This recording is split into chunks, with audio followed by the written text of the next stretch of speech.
This is something that happened a couple of years ago. One of my good friends is a guy named Drew. We grew up together and had been friends since we were kids. At the time of the story, Drew had just recently gotten married to his wife, Jennifer. I remember that after they got married, they bought this house a little bit out in the country.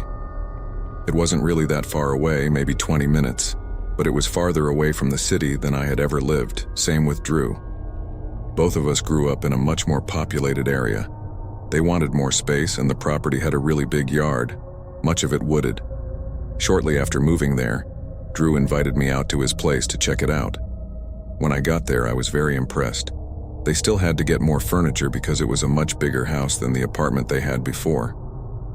The yard was especially cool because the house was not even that close to any neighbors at all, and the woods were very large. There had been paths in the woods, but they hadn't been maintained in many years, so some of the paths were okay, and others were completely covered in tall grass and other plants. Drew wanted to show me the woods, so we walked out there. He said his plan was to buy a couple of four-wheelers and restore the paths so he could drive them through the woods. It seemed cool to me, and we went out to investigate the shape of the paths and mark off some points that had to be cleared. We ended up going pretty far out. I didn't realize just how big the woods were. We had been walking for quite a while, and the paths around this point were very covered. That's when I first noticed somebody else was out there. I just remember randomly looking over to the left, and a far distance away, I saw a man walking. The man was seemingly just walking through the middle of the forest. This seemed really odd. I asked Drew if there were any neighbors' properties close by. He said no, and their property was the only one on the street with a large woods. I told him that I saw a man walking a distance away. By now, the guy was out of sight. I had only seen him for a moment before he was not in view anymore. Drew said that nobody should be out here, and this was his land, and he was 100% sure of that.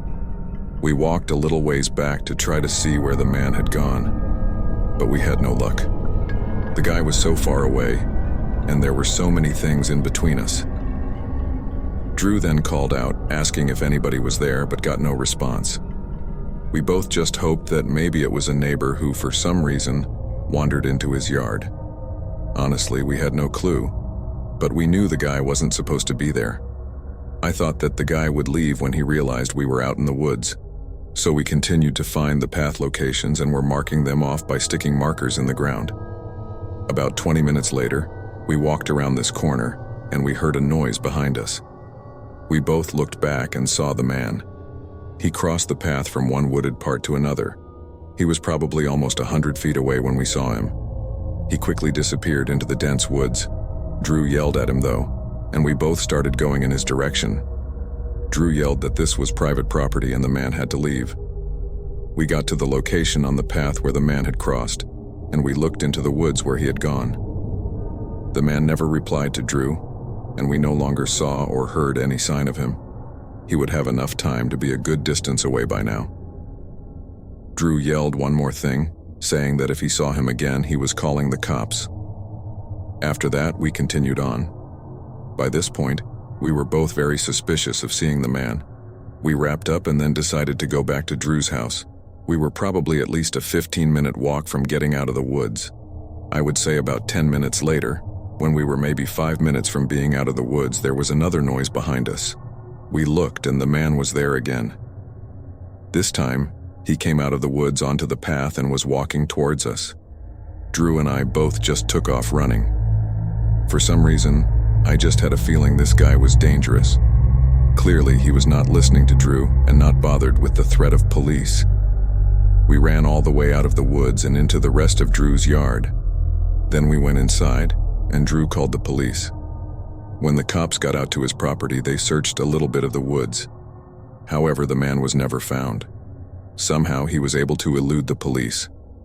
I went home after that, and was honestly glad that I didn't live there. I kept up with Drew and he updated me on things. He said that the man never returned, at least not that he was aware of. Drew still lives there with Jennifer, and I've been to their house several times. He was able to complete the paths for his four-wheelers in the woods. Luckily, he has not seen the man at all. We never found out who the guy was or what he was doing there in the woods.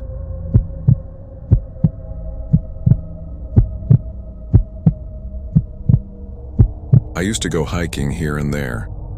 I went one time about a year ago on this trail that went into the middle of the woods. The area that I live in is a little out in the country, and there's a lot of good places to hike. So, I was at this one hiking trail, and this was my first time at this one in particular. I started on the trail and things were fine. There seemed to be nobody else there at all. The trail was very long, but I say that because when I arrived, there were no cars in the parking lot, and as I started hiking, I did not see or hear anybody either. I went on the trail for about 30 minutes. By that time, I had reached a part that was in the middle of really thick woods on both sides. As I was walking down the path, I remember hearing a noise ahead just inside of the woods. It was pretty far ahead, but I stopped to look, of course. I figured that it was probably an animal of some kind. Moments later, instead of an animal though, a man appeared on the path. This man had long, straight hair and a mustache. He walked out to the middle of the path and sort of faced me but did not seem to be looking at me. Then he just stood there. I continued to stand where I was too. After the man didn't move for a few moments, I actually thought about turning around and going back. It just seemed really weird to me. But then I thought that I would just keep going and walk right past the guy. I approached the man who was still standing right in the center of the path. He started to look at me as I got closer and was just staring. When I got real close to him, I waved and said hi. The man did not say hi back to me or wave. When I reached him, I was going to go around, but he stepped in front of me. The guy asked me where I was going, and I said that I was just walking on the trail. Right after the man started talking, he seemed a little bit off, like maybe he was on drugs of some kind or something. He was acting pretty sketchy, and then he told me to follow him. I said no thanks, and I decided that I would just walk back. Then I said I really had to get going, and the man said okay, so I turned around and started to walk back. The man just continued to stand in the same spot for a while. Then I heard some noises just inside the woods on the trail, and I turned around. I saw the man walking back into the woods. I was glad to be getting away from him because he seemed very strange, and I didn't know what he was doing. So I was just going to walk back to my car in the parking lot. But a couple of minutes in, I heard a noise pretty far back behind me on the trail. I turned around and noticed that the man was now walking on the trail behind me. He was pretty far back, but I saw that he was now carrying what looked like a large stick. I tried to walk a little bit faster and kept going. As I was doing so, I did my best to ignore the man. I could sort of hear him walking a ways back, so I would know if he was getting closer. About 5 minutes later, the man was still there, walking on the trail behind me. But shortly after, I stopped hearing him. I felt better and thought that he must finally be gone. But then I heard him again a few minutes after that. He was still following me. The longer this went on, the more nervous I became. Without really trying, I was now walking extremely fast, and it seemed like the man was keeping up with me, but he was not really getting any closer, which was good. This continued for what felt like a very long time. At last, I could see the beginning of the trail where the parking lot was. I got out my keys as I approached, and when I reached the parking lot, I looked back again. The man was still there. I quickly unlocked my car, got inside, and then locked it. As I was driving away, I looked back, and I saw the man reach the parking lot. He watched me drive away, and I was really glad to be getting out of there. I ended up reporting the guy for following me and his sketchy behavior. I didn't want another hiker to encounter him. After that experience, I've not been back to that trail. I don't really know who the man was, how he got to the park, or what he was doing. It was really strange for him to follow me all that distance.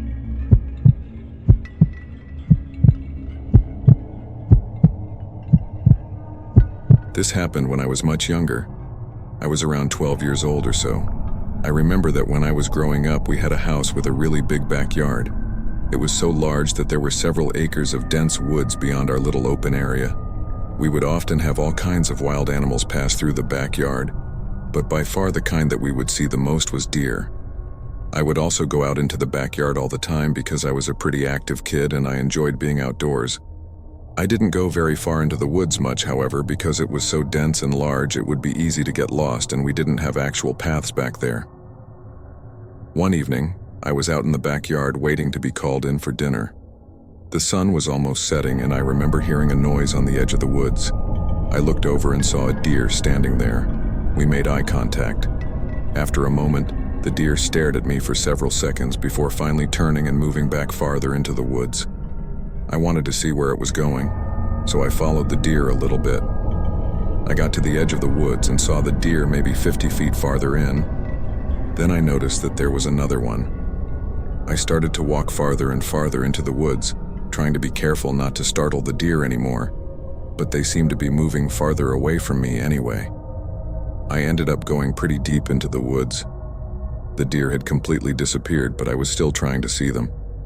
Eventually, though, I gave up and started to head back. By now, I was pretty far out and was surrounded by trees. Plus, it was getting pretty dark outside. As I was making my way back, I heard another sound coming from behind me. Figuring that it was another deer, I turned around and looked. I saw a bush being moved about 30 or 40 feet away from me. I thought that it had to be an animal, but the split second I saw the bush moving, it didn't look like it. I kept watching, and then saw a man come out from behind the bush, and then go behind a tree. I didn't get a real good look at him, but it was enough to tell that I didn't know the man. It appeared to be some random guy and was not one of the neighbors. Nobody was supposed to be in our yard, so this was really strange. Immediately, I felt the need to go back to the house as fast as possible, but for some reason I just stood there and kept looking directly at the guy. I think I was just in disbelief. After a moment or two, the man came out from behind the tree. He was looking right at me and then he started to walk in my direction. I turned and started sprinting back for the house. I ran probably as fast as I ever ran before. I did not bother to look back and see where the man was at this point. Soon, I was luckily able to make it back to the open part of our backyard. I kept running, and then made it to the house and went inside. I locked the door, and then quickly found my parents. I told them about the guy, and we then looked out of all the windows. The man was nowhere in sight. He must have stayed in the woods. My dad then went outside to look around and even went a short way into the woods. He came back and said that he didn't hear anything, and even called out, asking if anybody was there. He also didn't see the man and said that the guy must have left, probably realizing that he shouldn't be here. I felt much better knowing that I was safe and inside. The rest of the night was fine, and I went to bed around the time that I usually did. However, before I fell asleep, I was lying in my bed, and I had my window open a crack to get some cool air inside. I heard the wind and the sound of crickets, but then I heard another sound. It was somebody walking out in the yard pretty close to my window. I looked over and at first saw nothing, but then a man came into view, the same man who I had seen in the woods earlier. He started walking right up to my window. Somehow I had the awareness to quickly run over and shut the window and lock it. The man literally walked right in front of my face on the other side and looked at me. It was a terrifying moment, but I'm so glad that I closed the window. Then I bolted out of the room. Luckily, my parents were still awake and in the living room. I told them about the guy. They came into my bedroom, but the man was gone by then. Once more, my dad went outside into the yard, except this time we called the police as well. They came out and did a search of the property, but couldn't cover the entire woods because it was pretty large. The man was able to get away. I slept with my lights on and windows covered for weeks, but luckily the man never came back and I never saw him again. Thinking about that experience still gives me the creeps. I'm really glad that I was able to close my window on time, though.